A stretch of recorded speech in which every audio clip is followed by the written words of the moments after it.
Hello, my name is Adam Maliger. I'm the senior caseworker for Project No One for the project Lost in Translation for the nonprofit No One Left Behind. I'm going to take you through today the process of how to bring your interpreter to the United States. As I said, the purpose of this is to bring your interpreter to the United States. We work with Iraqi and Afghan interpreters. And our purpose in Lost in Translation is to aid U.S. military veterans, former contractors, and foreign service personnel on how to best advocate for their special immigrant visas for their interpreters. If you don't fit in one of those cases, still call us, but you have to be in the United States first to be able to help you. Out of the items that we're going to cover in this presentation is that we're going to review a typical case of an interpreter trying to come to the United States. We're going to identify some trouble spots for you. We're going to review, and this is the most important piece, we're going to really review the process of how to file a congressional inquiry, because that's actually how we conduct our actions. I'll talk about that here in a minute, as well as how to tell your public narrative. This is how are you to tell the story of yourself and your interpreter to the people you need to take action for you. So how are you to do that in a compelling way? And how are you going to get others to advocate for your interpreter? Quick disclaimer though, we are encouraging you to conduct political action, and that is to contact congressmen. That is the only way we have found to be successful in bringing an interpreter to the U.S.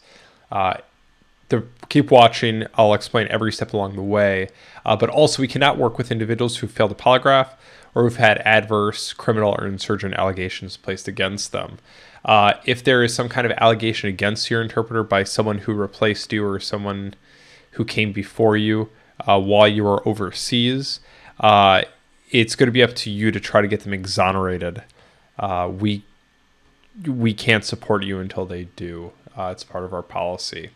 If there's some kind of legal challenge going on, we would refer you guys to IRAP, which is the Iraqi Refugee Assistance Project. We have a beautiful working relationship with them, and their website's below. It's http://refugeerights.org, and they are outstanding over there. But moving on. Real quick, my story. My interpreter's name, I'm not going to reveal in this. We'll call him John. His family's still over there, so I'm really very careful as to how much I share about him. But we served together in 2008, 2009. Before I left in 2009, I helped him complete his visa packet. And in that visa packet, I even got a one-star general to sign a letter of recommendation for him. So my thought when I left, and I gave him a big hug at the end, and we had built a really close bond while I was over there. I told him, I was like, hey, John, I will see you in the United States. Whatever you need, you let me know, and I will help you get here, because he was regularly responsible for saving my life. I mean, he didn't kill anyone to save my life, like if you've seen Matt Zeller's story, but his actions led to me coming home safely. So I felt I had a debt, like I'm sure you kind of feel maybe that you owe them, or you want to make sure you keep them safe as I did. But I left the country thinking, well, you know what? I got a one-star letter signed, no problems, no worries. Well, he didn't come over right away. In fact, his case is in what was called administrative processing, still called that. But I would keep tabs on him every once in a while. I would check on him on Facebook, and we'd message back with it, ask him, how's it going? And by about 2012, 3 years later, he had filed another visa, and he asked me, hey, can I put your name down again for my sponsor to come to the United States? I was like, yeah, sure, man, no problems. I mean, I was willing to do it before. I'm willing to do it again. We had thought his visa had gotten lost completely. So he's like, okay, we'll file again. He'll explain the process. He still got the letter from the general. This is too easy. It'll get cleared.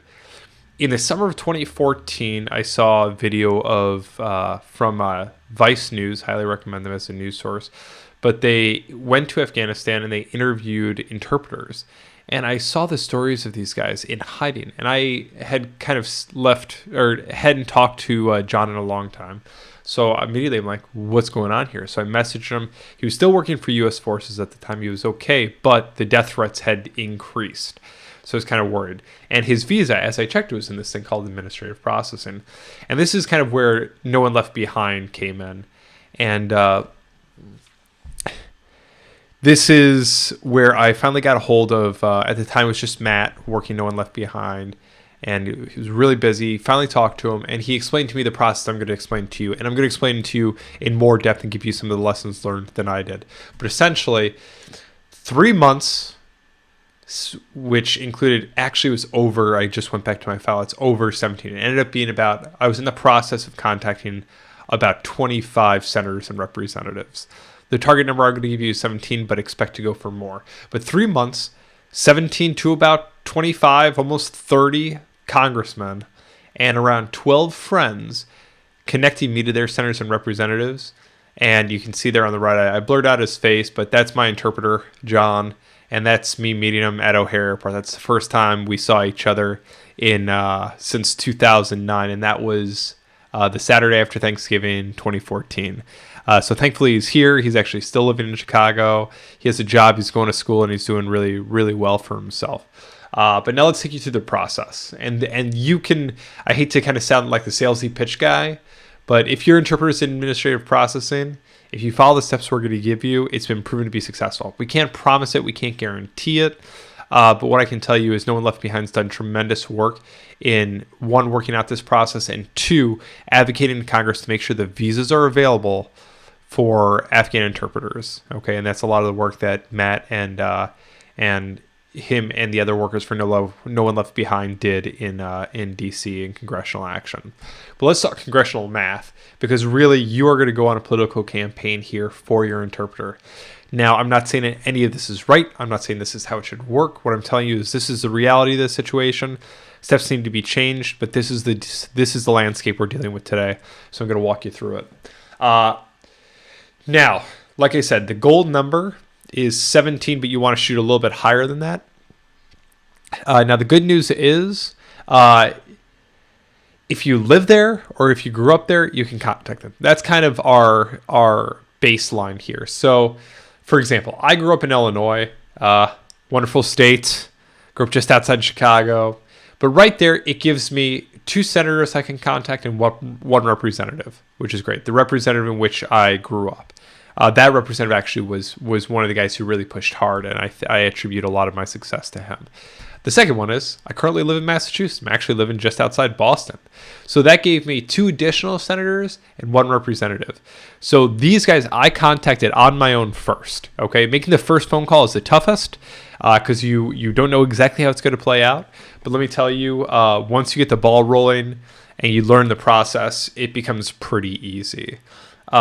So right off the bat, I got 4 senators and 2 representatives. So I'm at 6 congressmen right now. Now this is, you're going to contact them, you're going to ask them to file congressional inquiries for you, and that's the first step in the process. But also, I had some luck. I had a friend who's actually a former roommate from Chicago, who was an uncle and he was a U.S. rep for Illinois to the House of Representatives. Also, my sister lived in a different district than me, so that's 1 more. And that was kind of personal context. And my mom lived in a different state too. I could use her address. And that was 2 more senators from Florida, as well as another representative. So I'm at 11 right now. So if you look, and this is the challenge for you, is you need to look at your close friends and family around the country and see where you can start leveraging them to contact congressmen. I'll walk you through that process. But this is kind of how the math adds up. But the big thing is, in the end, 17's the magic number. Shooting higher is better because you don't know how much time the staffers in these congressional offices are going to put towards your case. Now, how to file a congressional inquiry. But first, what is a congressional inquiry? So Congress does a number of things for you. One of the things that congressional offices do, so that's the offices of congressmen and women, do that most people don't know is called individual advocacy. And the individual advocacy that they actually do is towards, say, a common one is, say, you were honorably discharged from the military, but yet the VA is not granting you the benefits. Well, if they're not granting you the benefits, going to your congressman is a course of action you can take to having that fulfilled. Or something maybe more negative. And we'll stay with the military because if you're watching this, chances are you probably served in the military. You have a friend who has. So let's say you were unjustly reprimanded, or there was an EO complaint that never got fully looked at, or a sexual harassment complaint that never got fully investigated. You can contact your congressman. This is something that's part of the nature of what they do. Now, in your case here, what you're going to contact them is you're going to contact them for a visa inquiry. And they deal with this all the time. So they actually typically have a staffer in their office responsible for handling this situation. So first thing you're going to do is you're going to call the congressional office. Now, if we look at senators, they'll typically have multiple offices in the state you live in or in the state that they're from, as well as the office in D.C. The individual who handles visa issues could work at any one of those offices. So I would pick one at random. It doesn't matter. Call them and say, "Hi, my name is," and you'll go through the spiel, which I'll provide you in a second, and you'll ask, "Can I please speak to the individual who handles visa advocacy issues?" That's a key word. Can I please speak to the staffer who handles visa advocacy issues? You want to talk to that individual because that's the individual who's actually going to do the groundwork to help you get your interpreter to the U.S. And they're the ones who are actually going to file the congressional inquiry. So they will actually collect paperwork from you. They will take that and then they will submit an official inquiry to the U.S. State Department inquiring, why is it taking so long for your interpreter to get his visa? So like I said, you're going to ask for the individual who handles visa issues. Doesn't matter what office. Pick one and call one, and then they'll tell you which office to call. Right away, you're going to tell your compelling story, and you're going to ask to speak to that individual, and then you'll have to tell that story again when you speak to that individual. You're going to get very good at telling your interpreter's story. 2, have an email ready, because they're going to want a lot of paperwork to make sure that your interpreter's case is legit, and to make sure that this is the case that they can immediately advocate for. So here are some of the tools or the documents you need to ask your interpreter to get. First, any official document with the SIV number. Typically, this is an interview confirmation or anything confirming their status as being near complete in the visa process with their SIV number on it. The next one is a copy of the interpreter's passport. That's the main page. That's a picture page with all the details on it. The best letters of recommendation you can find. Anything that speaks both to the character and the high level of integrity of your interpreter and the actions that they've done. And I'll talk to you a little bit more about their story, but you want those, maybe 1 or 2 of those letters in there. Their birth certificate in Afghanistan, it's called their Tazkira. I don't know what it's called in the other ones, but birth certificate if possible. And then a privacy release form. I'm going to walk you through how to fill out a privacy release form in a second. But this is something you absolutely need to ask the staffer who handles visa issues for, because every office, and this drove me crazy, it will drive you crazy, but every congressional office has their own privacy release form that you need to fill out. This is essentially saying that you and your interpreter authorize the staffer to release this information to the State Department and to keep this and all advocacy issues are public record, to say, yes, I'm willing to take the responsibility of this being public. Of course, the name and some of it's, I wouldn't worry about anyone in Iraq or Afghanistan finding this information, but someone can request to see these inquiries. So, but I'll walk you through that process. And then also get their email. So at the end of your conversation with the staffer who handles special immigrant visa issues, you say, "Thank you so much. Can I get your email so I can email you this right away?" And I would even in Gmail, I don't know if you use Gmail or if you use Outlook, but there's a way to set up a draft email. Set it up with all of this stuff and a quick blurb in the email explaining it. Sometimes the actual privacy release form also will ask for a letter explaining the situation. Now, you will have explained everything over the phone to them, and this is the shortcut. This is why we're encouraging you to do this. I can't tell you how many guys I've talked to. Hey, I sent a letter to my congressman, thinking that, a letter's official and brings some level of quality to it. These guys are busy, especially visa issues. These guys typically aren't just dealing with Iraqi and interpreter or Afghan and Iraqi interpreter visa issues. They're dealing with visa issues from all over the world, okay? So you want to get on the phone with them and you want to talk to them. You want to let them know that's a priority and that your interpreter who served the United States, who's done more for this country than most Americans, life is in danger and you need them to act quickly, okay? And that will help you get the priority. You get their email and immediately you send this off so they can file that inquiry immediately. You want to hand all this to them on a silver platter so they can complete it. And then lastly, of course, most importantly, ask when you should follow up. Typically, they'll say 2 weeks, they'll say a month. It doesn't take that long to fill out one of these congressional inquiries to the State Department, okay? It's an easy process for them to do. It takes time, and these guys are swamped. and the State Department usually gets back in a reasonable amount of time. I would shoot for 2 weeks, okay? I would maybe even say at the end, hey, would it be okay if I follow up with you in 2 weeks? Typically, if they're really good and they're really good at tracking the staffers on the ball, they will just forward you the letter from the State Department. And 90% of the time, it will say that your interpreter's in administrative processing. So that off the bat, that's the basics of your conversation. Now, I'm actually going to encourage you to pause this video right now and shoot your interpreter an email and copy this down in the email and send this to them and say, hey, I need you to send me this information as soon as possible so I can help you. Because if you don't have this information, you cannot help them. So I'd encourage you to pause this. And before you do, I would also encourage you to put in that email, hey, we need to talk. I would recommend Skyping, and you'll see why in a second, because you need to know every story that this guy did or female did in order to be successful in getting them over here. And that's how to file a congressional inquiry. And of course, this is the advocacy form, or the privacy release, which we'll talk about in more in depth here in a second. And that second has come. I hope you sent your email. I really hope you've done that now, because we're kind of at a standstill until you have those documents. So if you haven't yet, I encourage you again to pause it and go and do that. Now, as I kind of alluded to, this is me in the U.S. trying to advocate for my interpreter, John, sad in Afghanistan.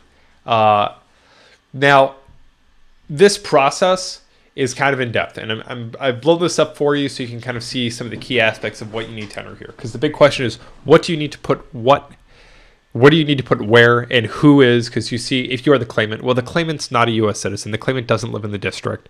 So some of this is going to be your information, some of this is going to be their information, and then some of their information will go down here too. If filing claim for a relative, please provide information pertaining to your relative.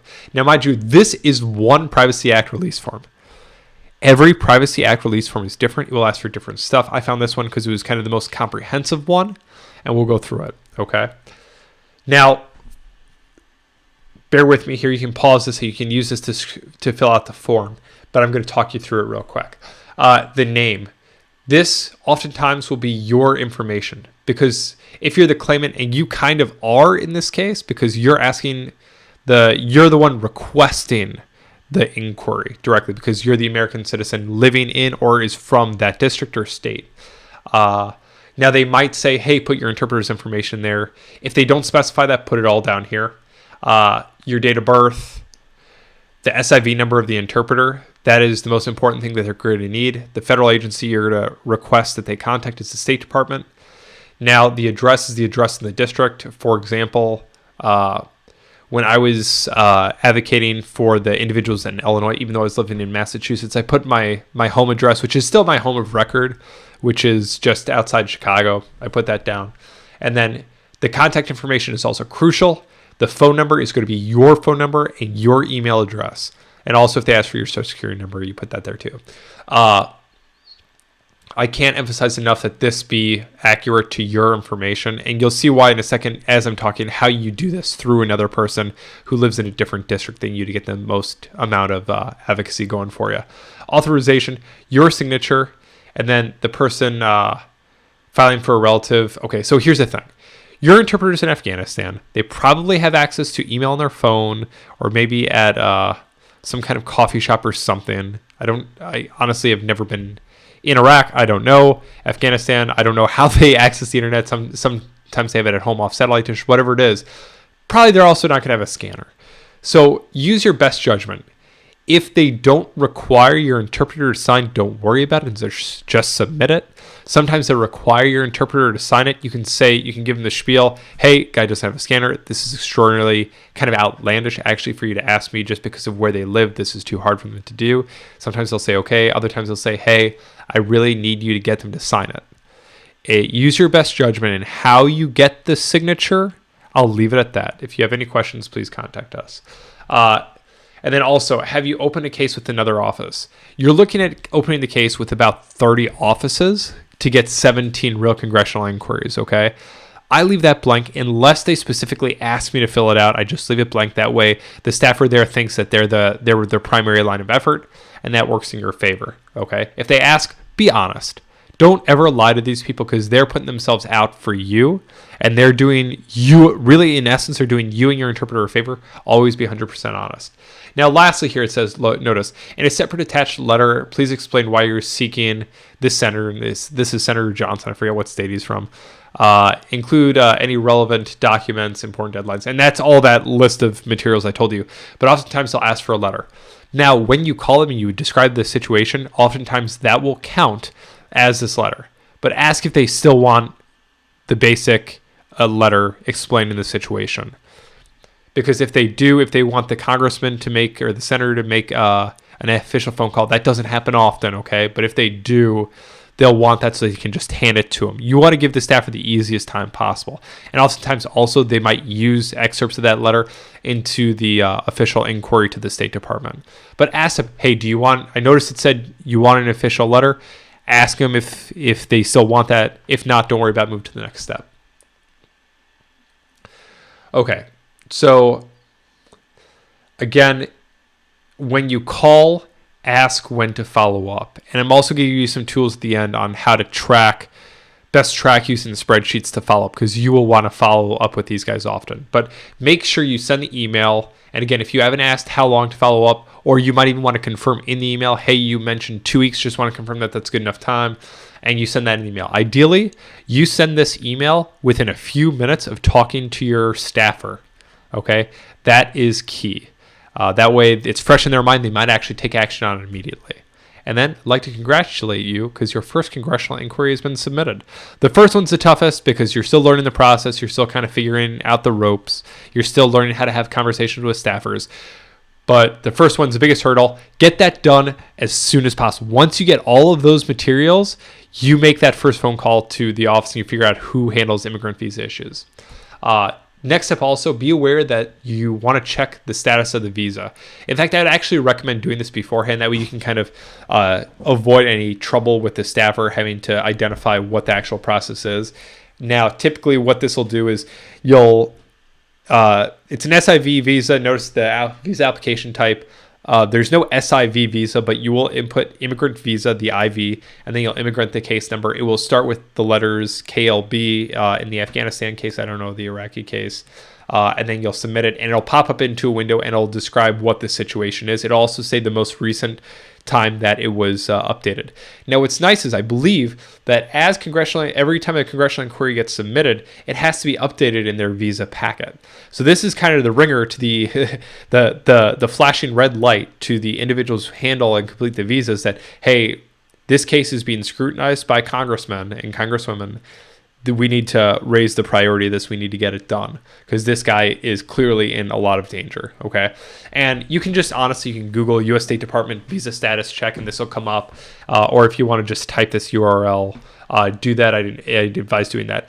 If it's other than administrative visa issue, please contact us, and you can see in the notes of the video below, all the contact information will be there. The contact information is actually not in this PowerPoint. I apologize for this, but it should be below this video. Telling your interpreter's story. I'm sure you're looking over this and you're like, you might be outraged. When I found out this is what needed to happen, I was personally outraged. The thing is oftentimes staffers and individuals completing the visa process do not understand the level of how interpreters help us over there. My interpreter, for me, never returned fire with me. He never saved me. He never did actually any of these things for me. Okay. He never personally saved my life in combat. He never fought alongside me in battle, although we did have some IED incidents and some enemy fire situations. I wouldn't define it as a battle. He never provided life-saving medical attention to me, and he never helped me make a really critical decision in over life and death. But you know what he did do? He helped me make smart decisions every day. The way he communicated with local nationals and with the police and with the army and with other Afghan officials and governors was to such a high degree that I am certain his actions were personally responsible for keeping the Taliban away from us and helping us stay safe in that country. I attribute him to saving my life. Other people will not see it that way. Forget the fact that he has completely risked his life to do this. I feel, and a lot of others in our organization feel that they should be allowed to come to this country. But now you're talking to a lot of people who have never been over there and do not understand these issues. Okay. Now, what I found out later, and I would encourage you to call your interpreter, get him on Skype or her on Skype, and actually talk through, have they ever done anything like this? My interpreter had worked for Special Forces for 3 years by the time I had completed all the congressional inquiry process by the time he came to the U.S.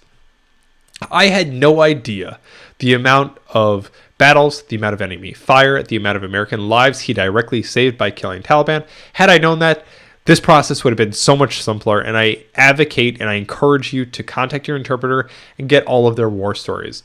This is I feel like this is a crappy thing for me to ask you to do because you're going to drudge up a lot of emotion, a lot of stuff that I'm sure they don't want to remember.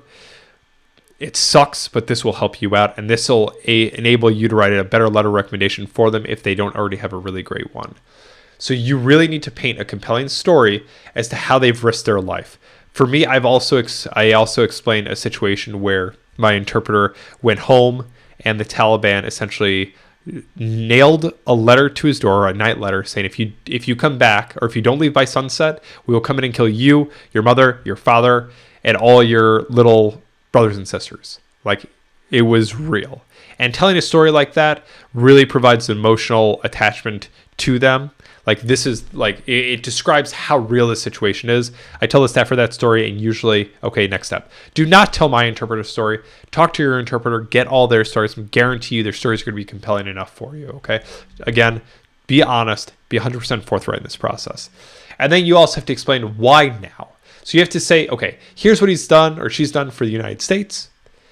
And here's why I need you to act today. This is why this is such a critical process that has to happen now.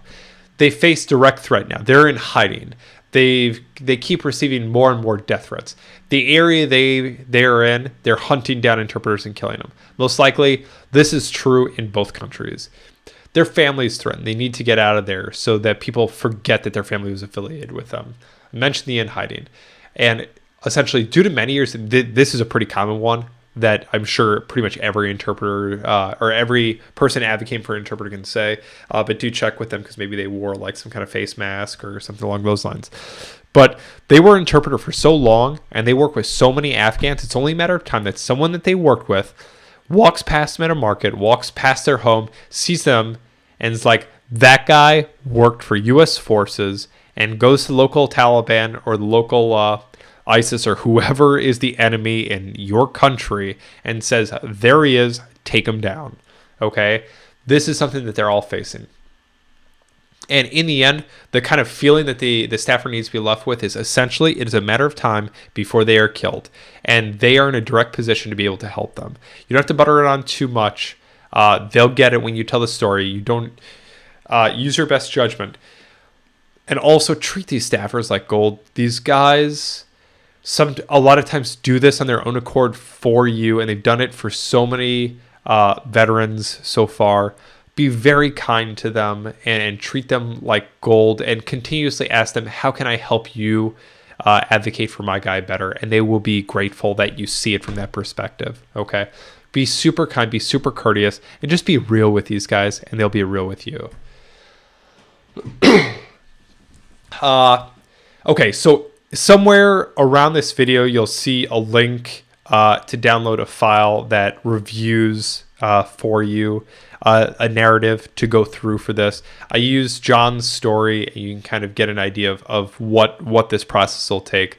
But a very simple example call to a staffer starts out with the initial call to the office. And if you're familiar with this, you can skip to the next slide. But essentially, hello, my name is Adam Malager, and I live in your district. I'm from your district. I would love to talk to someone who handles immigrant visa issues. They might say, oh, hey, I don't, but can you tell me a little bit more information? In which case, go into the blurb. My interpreter has worked for U.S. forces for this long. They've been waiting for their visa for, in my case, it was 5 years. They've been stuck in administrative processing. This individual's life is currently in danger. His family's been threatened. I would love to talk to the individual who handles special immigrant visa. They're like, okay, hold on. That's this person. Let me get him on the phone. Or they're actually out of our DC office or the local office. Here's the number. Sweet. Thank you very much. I appreciate your time. Hang up. Make sure you get their name. That way you can say, when you introduce yourself, you can say, hey, I talked to such and such in an office. Now this kind of demonstrates that you're on the ball here. Hang up and call the next office. Hi, can I speak to such and such who handles special immigrant visa issues? They're like, yeah, sure, hold on. Hey, Debbie, Claire, whatever. I talked to such and such at the DC office, and they told me that you were the individual who handles immigrant visa issues. Yeah, it is. Okay, my name's Adam Alger. I'm calling in to advocate for an interpreter that I worked with when I was in Afghanistan. I was there from 2008, 2009. I was part of a police mentor team in this province. And the interpreter I worked with is phenomenal. And then go through your spiel. For me, it was, like I said, telling the story of the night letter. It was that he has gone out on more patrols than pretty much any other American in the country because he's an interpreter for 8 years. The Taliban are tracking him down. He is currently working for U.S. forces. It's probably not going to be the case for most of you, but he's currently. My guy was in hiding on the base. Your guy might be hiding in a big country, and it's only a matter of time before they find him.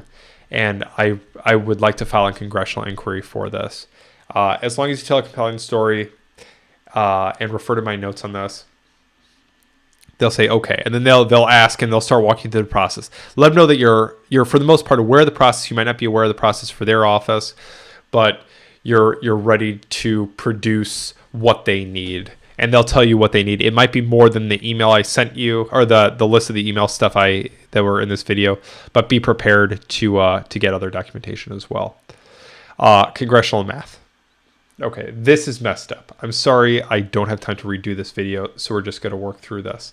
And you can refer to the other video, they're the same. But anyway, so canvass other service members, friends, and other family members. Because right now, like I said, I was only at 11. This is going to take a lot of you telling your friends this story. And I'll walk you through some suggestions for how to do that. But also, other service members who worked with your interpreter. You'll be shocked. Some people will be unwilling to do this. Other people will. But I mean, think about it as to how many times you walked past a homeless person on the street, or you heard a commercial on the television about these people in dire need. And you decide to take no action, okay? Don't get mad at them, okay? Make sure you remain friends with anyone. People will decline you. People will avoid you. People are busy, and they might not understand how simple the process is. They might have some kind of personal block against doing something like this, except that not everyone's going to be willing to help you. But when they are, treat them like gold. They are saints, okay? But keep talking about this. Get used to telling the story regularly. But now let's talk about how this works when you're working through someone else. Okay, so I'm advocating for my interpreter. I was only up to 11 people I could contact personally that I had personal addresses for or personal relationships with someone who knew that representative or senator. Okay, so introduced my friend Bill from Milwaukee. Bill was one of these saints. I told him the story and he was like, hey, Adam, what do I need to do to help you? And he was on the ball. So first I'm going to talk about how to fill this out because there's some changes here. The name, you're going to put Bill's and your name. I'll explain why in a second. Bill's birthday, the SIV number for your interpreter, the State Department, Bill's address, because the individual you're working through has to be a resident of that local district or state. But then the follow-up information is your phone number, your email address. You don't want the staffer calling Bill asking questions that he can't answer and he can't provide the information to. You want to provide them with your information. The next piece here is, of course, your interpreter's information. The claimant signature, this would be both possibly Bill and yours. You're going to want to have Bill on the phone with you and with the staffer. This will help negate some issues. Sometimes they'll say, oh, since Bill was on the phone, you don't need him to sign. Sometimes they're sticklers and they want him to sign. Ask the staffer what they feel comfortable with and what they want, and always just do what they need done, okay? And then the other stuff here, the another office, that goes back to the same conversation I had a minute ago with you. And I'll walk you through how to make that phone call. Following up's regular process. Actually, I'm a little out of order here, but let me jump ahead. How to work through friends and family. Okay. Going back, remember, you're starting a political grassroots campaign here. You need as many people to be advocating for your interpreter as possible. Share your story. Share the story of your interpreter regularly to family, friends, coworkers. People are going to say, hey, what can I do to help? And you tell them, hey, I just need you to make a quick call to the staffer at your local district office, a senator from a state you grew up in, something along those lines. Now, that might be too many levels removed for you being from a district and from a state, maybe not living there now. That is more likely to have happened. Reach out on Facebook, contact friends. But also, again, when people say no, just accept that. I got so angry when friends and family and people I met, other service members, people who worked with John said no. Accept it. Move on to the next one, because every time you're wasting your time talking to someone who says no, you could be talking to someone who says yes. Conference calls. Set up a time. Ideally, set up a meetup if you haven't already. You can review a short speech with them. Bring handouts, and you'll see the links below on kind of the basic. It's a lot of Word files, so you can edit it for your interpreter. But a lot of basic kind of spiels for you to walk through.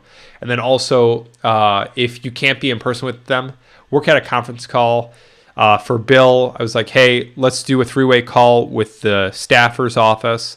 I've already got the name of the staffer who handles immigrant visa issues for that office. And Bill will say, yes, you get on the line. You've already emailed Bill the spiel, so you call Bill, and then you call the staffer. Staffer's office opens, and Bill just walk through the spiel with them. They get you to the person who handles immigrant visa issues. Bill says, hey, so I have a friend of mine, Adam, on the line. He is here to help me, or I'm here to help him advocate for his interpreter. He tells the brief story. He just read it off the email that you send him. And he says, I would like to file a congressional inquiry on behalf of this interpreter, John, who's currently in Afghanistan, who filed a visa in this state, and go through their story. Be brief about that, be clear. And then the staffer will say, okay, can I ask some questions? And Bill would then say, hey, I'm going to pass. I have Adam on the phone, and he's the best person to contact with questions. The staffer will say, sure. And then now you have kind of, in a sense, bypassed Bill, who lives in that state or district that you don't live in. And the staffer now is talking to you. And if you remember back to the what do you call it? The Privacy Act release form I kind of went through with you, that now that's why you're the contact point for this, because you have the answers. Bill doesn't. Bill will just initiate the congressional inquiry for you. Okay. And of course, I refer you back to kind of telling a compelling story. These are kind of the general bullet points for that. I posted back up here for you, but I'm going to go back a couple slides. Follow up. Don't follow up too much. You follow up every couple of weeks, every 2 weeks. This is a process that's going to take you a couple of months, and be open and honest with your interpreter about that. And use that to manage your expectations for yourself and also with the staffers you're working with.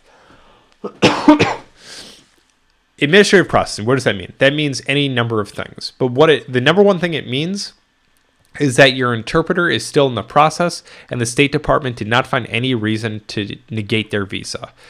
Typically, background check is the reason why administrative processing is listed. They don't want to say background check for some reason. They don't want to say that they're still conducting investigations into them. It's just a blanket statement of administrative processing. But your goal is to speed up the administrative processing as quickly as possible through the congressional inquiry. But essentially, administrative processing equals limbo. My interpreter was in it for about 3 years on his first visa and 2 years for his second visa. And it wasn't until his second visa that we actually got the second one approved. Make sure to be courteous when you're asking when would they be able to follow up with another inquiry? Because having one office do multiple inquiries is another option as well, okay? And that can help the number of congressional inquiries you submit. But of course, you want to go for a larger number of congressional inquiries from every representative and senator you talk to. 2 weeks, typically when I talk to them, because they're used to visas taking years to process. This is normal for most visas. Now, since yours is a special case, a special immigrant visa, it's someone's life on the line. This makes it a little different. Usually, they'll tell me a month. A month is the average timeline there. Set a reminder in your calendar, and then call them back then. Recommended tools. How are you going to keep this straight for yourself? To keep contacting friends and family members and update them on the situation, and also to remind them to talk to you or to provide them just with more information. But the biggest thing is tracking. Criteria I had for this was the tool had to be free, had to be easy to use, had to be able to reach a large number of people. These are the two tools, and I'll talk mostly about Sheets. I'm not going to talk too much about Forms. If you've ever used Google Forms, it's a nice way to collect a lot of information about a lot of people. That can help you track your friends in which districts and states they live in and who is their senator or representative. I found that they weren't really willing to put in the time to investigate who that is, even though I gave them like the links and everything. People are busy. You want to hand this to on a golden, silver platter, silver, golden, whichever mineral you prefer. But anyway, and then there's MailChimp. I'll run you through all this real quick. Google Docs. Here's kind of an example of the key information that you need to track with this. I'll start from the left in the columns that I decided to use. And for me, I was down in like 25 to 30 down here, different congressmen that were contacted. But this is kind of my congressional inquiry column. I would track when was it submitted. You can see here, I kind of stopped. In this case, the last one I have up here is from October 2014, October 16th. But was a congressional inquiry submitted? When it was submitted, I got the date, the confirmation from the staffer, and I put that in here so I could track how many congressional inquiries were actually submitted.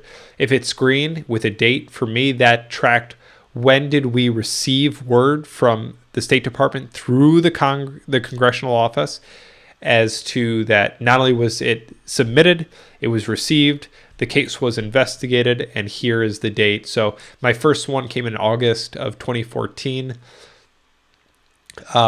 as official congressional inquiry being responded to by the State Department. Now, notice here, I started in August, and I was slow, man. I did not know how many. I was like, oh, we'll contact one. Perfect, too easy. Oh, we'll contact two. That should be enough. And you can notice then I got really busy come October. Then I realized shit needed to hit the fan quick, and that's when I started taking action. Start here. I guarantee you make one or two. This is the promise I'll make you. You won't see quick turnaround time. You might get lucky, but if you get lucky, it's probably because that they were already going to get approved soon anyway. Other ones, last name and first name of the staffer, or excuse me, in this case, I was trying to contact the representative or senator, their first last name. I won't worry too much about that. Key information, the state and the district, that will help you organize this. And the first and last name of the senator representative will help you talk to your friends about who they're contacting. State and district is a nice way to easy sort through these columns, so you can separate that way as opposed to when submitted. The email of, if you can get the email of the representative or senator. If not, don't worry about it. You only have to work through the staffers.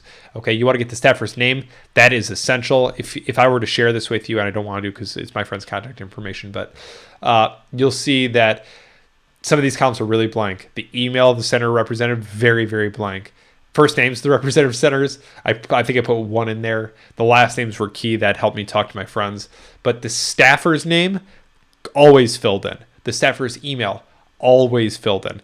The staffer's phone number, always filled in. And my friend's phone number, and I might even today put my friend's email up there, to contact when I need their help getting a hold of a staffer. If the staffer, for some reason, wanted to talk through my friend or I wanted my friend to follow up for me, that paid off. A nice thing about Google Docs is you can share. You can make this available to some of your close friends who are willing to take a lot of action for you, and then they can update some of this information for you. Don't expect them to. If they're willing to take that step, great. If I were you, I would own this as much as possible. That way you can track the process. And that's Google Sheets, specifically within Google Docs. The next one is MailChimp. MailChimp is a great, massive emailer. You'll have to take some time to input the individual emails, But this kind of one helps you set up meetup times. I was meeting in a library because I was in graduate school at the time. Allows you a very easy interface. If you want, take this image, screenshot this video, use it. You can also probably find this image on our website. I think it's going to be added there. And you can brand this with some of the No One Left Behind stuff. You can provide people that are our website, and they can see that this is something other people are doing. This isn't just you. This is a major issue. I would throw in some videos here. The BBC did a nice video about Afghan interpreters, and Vice News, like I said at the beginning of the video, did a nice piece too. I would make them shorter videos. I throw in the big videos, but that kind of will give your individual a better, the person who's helping you out, better understand the real situation. They might not be a service member that you might not understand. I guarantee you, when they start seeing these, they will be appalled that someone who helped save your life is stuck over there. My mom picked up the phone immediately. She was like, "Okay, who do I call? Like, help me get ready for this." I was like, "Too easy." But it's a really easy process. This is essentially just like Microsoft Word. Super easy to use. Find us at nooneleft.org. We're here to help. We have caseworkers who are standing by to help you through this process. They're pretty much going to give you a lot of the information I give you here. If you need a support person to talk to real quick about how difficult this is, or maybe you found a unique situation with your interpreter, please contact us. Use these tools. These tools will save you so much time. But hit that magic number. Hit whatever magic number that is for now. Like I said, in the past, it's been 17. Shoot higher. Shoot beyond that, because some staffers are going to be willing to help you out very quickly. Others are not. And if they're not, accept that and move on to the next one. And if they allow you to follow up with them later, like if you still haven't gotten any success, do it. These are people, they're good people. They're people looking to do a lot of work for in advocacy, and that, God bless them for doing it. I'll leave you with that. Good luck, and let us know how we can help.